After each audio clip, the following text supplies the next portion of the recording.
Hi everyone, welcome to my channel Study with Ali Mohsin. Well, once again I'm with you.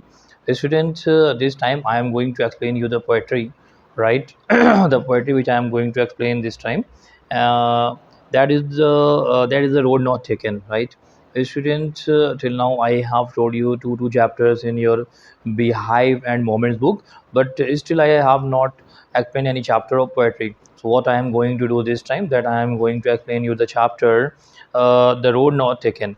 Student, you can see that in this poem there are four stanzas, and one by one I will explain you all the stanzas. Student, what I am going to do, that I will explain you these stanzas, and I will tell you the meanings of the complicated word. Whatever the words are difficult in this stanza, I will clear the meaning also. I will try my level best to explain you this poem in your native language, as you can understand it in better way, right student? So let's start. So we have a poem, The Road Not Taken. Well student, if we talk about this poem, the poem is often interpreted as a metaphor for making choices in life. Yes, the speaker's decision to take the road less traveled by represent the idea of taking a risk and doing something different from what everyone else is doing. The poem suggests that this kind of choices can have a significant impact on one's life and can lead to a new and unexpected opportunities, right? So I am going to see this poem. First of all, I see the first stanza of this poem is: two roads diverge in a yellow wood, and sorry I could not travel both, and be one traveler long I stood and looked down one as far as I could, to where it bent in the undergrowth. Right student, I have read the first stanza of this form. Well student, मैंने यहाँ पर जो पढ़ा है वो मैंने जो है फर्स्ट स्टैंजा जो है इस फॉर्म का आपके सामने जो है पढ़ा है. स्टूडेंट, हम जो है इसको देखते हैं. इसमें जो मुझे लगेगा कि जो जो मीनिंग्स मुझे लगेंगे कि डिफ़िकल्ट हैं, वो मैं आपके सामने जो है क्लियर करता रहूँगा. उसके बाद मैं इस स्टैंजा को भी आपको एक्सप्लेन करूँगा. तो यहाँ पर देखो जो मीनिंग्स हैं जैसे two road diverge in a yellow wood. तो यहाँ पर जो डाइवर्ज है, डाइवर्ज का मतलब होता है कि when the things are going in the different different directions, that means went in different directions. उसके बाद है सेकंड में, and sorry I could not travel both. फिर जो सेकंड यूज़ हुआ है वो है I could not travel both, right? So even we see this one, let me check. Yes, and sorry I could not travel both, and be one traveler long I stood and looked on one as far as I could, to where it bent in the undergrowth. Second word use हुआ है इसमें yellow would. आप देख सकते हो इसे, ये first stanza ही में आप देखोगे फर्स्ट लाइन में जो है वो है येलो वुड. येलो वुड जो यूज़ हुआ है यहाँ पे वो फॉरेस्ट के लिए या वुड्स के लिए यूज़ हुआ है, जहाँ पर जो कि कवर हो येलो लीफ से, ठीक है? वो फॉरेस्ट या वो जो है वो फॉरेस्ट या वो वुड जो है जो कवर्ड हो येलो लीफ से. ये जो कलर है ये सजेस्ट करता है कि ये जो सीज़न है ये आइदर इट्स ऑटम और विंटर सीज़न. या तो ये ऑटम का सीज़न है या अर्ली विंटर का सीज़न है, क्योंकि आपने देखा होगा जब ऑटम होता है या अर्ली विंटर होती है तो वहाँ पर जो पत्तियाँ होती हैं, जो लीव्स होती हैं, वो येलो येलो हो जाती हैं. फिर जो ट्रैवलर है, जैसा कि आप जानते हो, ट्रैवलर हम किसी मुसाफिर को कहते हैं, a person who is on journey, सही है, उसे हम कहते हैं. उसके बाद जो वर्ड यूज़ हुआ है वो है अंडरग्रोथ. अंडरग्रोथ आप देख सकते हो, ये वर्ड यूज़ हुआ है फोर्थ इसकी जो है लाइन में, first second third fifth line में यूज़ हुआ है, to where it bend in the undergrowth.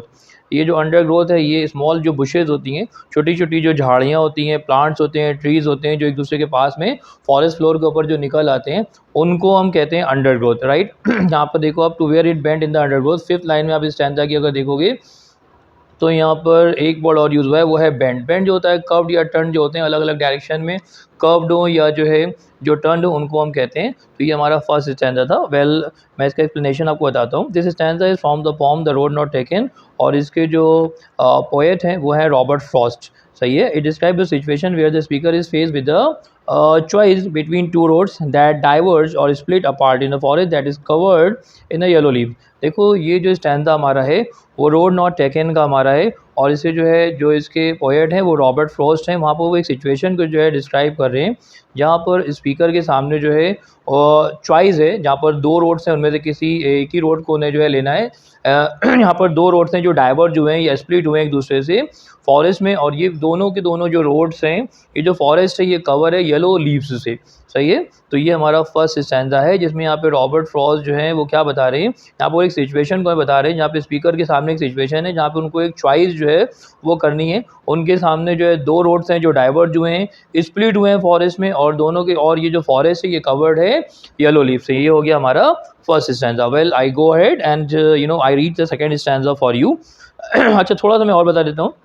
यहाँ पर देखो जो येलो वुड है वो रेफर कर रहा है फॉरेस्ट को या वुड्स को, ठीक है, जो कि येलो लीफ से कवर है। ये स्पेसिफिक तरह के ट्री होते हैं, आपने देखा होगा कि जो है अपनी लीव्स को जो है शेड कर देते हैं, उनकी लीव जो है जो उनसे वेल जो है गिर जाती हैं, सही है। But the colour suggest that is either autumn और अर्ली विंटर। देखो यहाँ पर जो कलर दिया हुआ है, जो येलो कलर दिया है, इससे हमें पता चल रहा है कि या तो ये ऑटम का सीज़न है या ये अर्ली विंटर है। वेल यहाँ पर जो स्पीकर हैं वो अपना जो है रिग्रेट जो है जाहिर कर रहे हैं कि वो दोनों के दोनों जो है जो रास्ते हैं, दोनों के दोनों जो पाथ हैं वो एक साथ चूज़ नहीं कर सकते हैं। He spends a long time standing and look at once of the road. अब वो बहुत देर तक खड़े रहते हैं और वो जो है अभी चॉइस जो है नहीं बना पा रहे हैं, वो चॉइस नहीं मेक कर पा रहे हैं कि उनको कौन सा रोड जो है वो तय करना है। अच्छा, what he is doing that he is trying to see as far as he can look, right। अब वो जितनी दूर तक जो है देख सकते हैं वो वहाँ तक जो है वो देख रहे हैं। And their choice determine their future path. अच्छा, यहाँ पर देखो सिम्बोलिज्म है।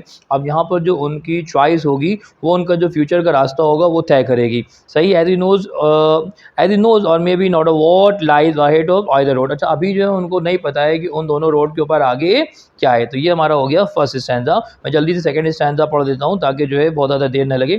सेकंड स्टैंजा है, then took the other just as fair and having perhaps the better claim because it was the grassy and the wanted wear, though as for that the passing there had were them really about the same। फिर से मैं यहाँ पे जो है आपको meaning बताता हूँ। यहाँ पे देखो सबसे पहले फेयर जो यूज़ हुआ है वो उसके लिए यूज़ हुआ है जो चीज़ हमारी आंखों को बहुत ज़्यादा अट्रैक्टिव लग रही हो, वो जो बहुत ज़्यादा हमारी आंखों को जो है प्लीजिंग लग रही हो, उसके लिए जो है फेयर यूज़ हुआ है। फिर एक वर्ड यूज़ हुआ है यहाँ पे क्लेम। क्लेम देखो जो हमारा यूज़ हुआ है वो हमारा यूज़ हुआ है कि कुछ ऐसा हो, something that is believe to be deserved और ओन, यानी कि जिस चीज़ के ऊपर हम यकीन कर सकें या जो है जो चीज़ ओन करी जा रही हो उसके लिए जो है ये यूज़ हो गया है, सही है स्टूडेंट। वेल हम यहाँ पर देख सकते हैं उसके अलावा जो हमारा वर्ड यूज़ हुआ है वो ग्रासी है, यानी कि ग्रासी का मतलब आप जानते हो कि जो चीज़ जो है ग्रास से कवर्ड हो उसको हम ग्रासी कहते हैं। उसके बाद वांटेड यहाँ पर यूज़ हुआ है because it was grassy in the wanted wear. ये जो यहाँ पे वांटेड यूज़ हुआ है ये किसी चीज़ की जो कमी होती है, जो लैकिंग होती है, उसके लिए यूज़ होता है। उसके बाद वेयर जो है वो डैमेज कॉज बाई यूज़ और एक्सपोजर, यानी कि जिसको जो है ज़्यादा यूज़ कर लिया गया हो, यानी कि मान लो आप किसी रास्ते के ऊपर ज़्यादा चलते हो, कहीं पे लीव से ज़्यादा जो उनको जो डैमेज होता है उसको जो है हम वेयर जो यूज़ करते हैं। Now I explain this stanza also. In this stanza, the speaker is talking about two paths that are in front of them. अब यहाँ पर देखो स्पीकर जो बात कर रहे हैं उनके सामने जो है दो रास्ते हैं। Both path look very similar and are equally attractive in appearance. दोनों के दोनों जो रास्ते हैं वो बहुत ज़्यादा अट्रैक्टिव हैं, बहुत ज़्यादा सिमिलर हैं, एक जैसे। However the speaker decide to take the second path because it look like it hasn't been walked on as much as needs to be use more. लेकिन जो यहाँ पर देखो जो पोएट हैं, यहाँ पर जो स्पीकर हैं वो डिसाइड करते हैं वो सेकंड वाला जो रास्ता है वो लेंगे क्योंकि इस पे जो है बहुत ज़्यादा चला नहीं गया है और इसको ज़्यादा अभी यूज़ नहीं करा गया है, सही है। तो यहाँ तक जो है हमने इसको देख लिया है। देखो यहाँ पर थोड़ा सा मैं इसको और ज़्यादा एक्सप्लेन करता हूँ। यहाँ पर जो स्पीकर हैं वो एक्नॉलेज कर रहे हैं कि जो दूसरा वाला जो पाथ है वो उनको बेटर चॉइस लगती है। हालांकि ये जो रास्ता है ये कम जो है अभी ट्रैवल हुआ है, सही। तो उनको लगता है कि यहाँ पर जो ग्रोथ का पोटेंशियल है वो ज़्यादा है, यहाँ पर जो डेवलपमेंट का जो पोटेंशियल है वो ज़्यादा है, ठीक है। बट रियलिटी ये है कि जो दोनों के दोनों जो पाथ हैं वो वॉन डाउन है, यानी कि अभी उस पर जो है उतने ही लोग जो हैं गुजरे हैं, सही है। यानी कि सेम अमाउंट के लोग जो है गुजरे, यानी कि दोनों रास्तों के ऊपर अभी क्या हुआ है, एक ही जो है अमाउंट के लोग जो हैं वो गुजरे। The stanza is about making a choice between two option. देखो आप देख सकते हो ये जो स्टैंजा है वो जो है चॉइस के लिए है, जहाँ पर आपको क्या करना होता है, दो ऑप्शन के बीच में आपको चॉइस जो है मेक करना होती है और दोनों के दोनों ऑप्शन आपको बहुत एक जैसे लग रहे होते हैं। यहाँ पर एक स्पीकर जो एक डिसीजन ले रहे हैं जो कि बेस्ड है अजम्पशन के ऊपर, ख्यास के ऊपर, सही है।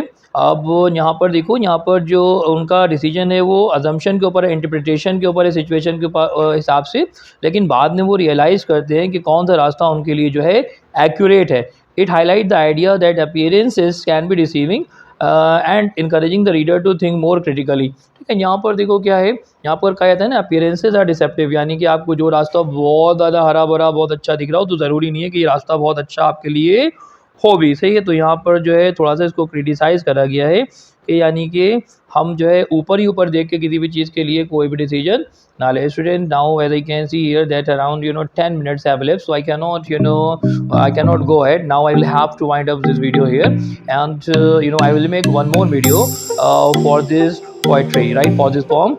Well, thanks for watching. Please like, subscribe, share and comment for my video.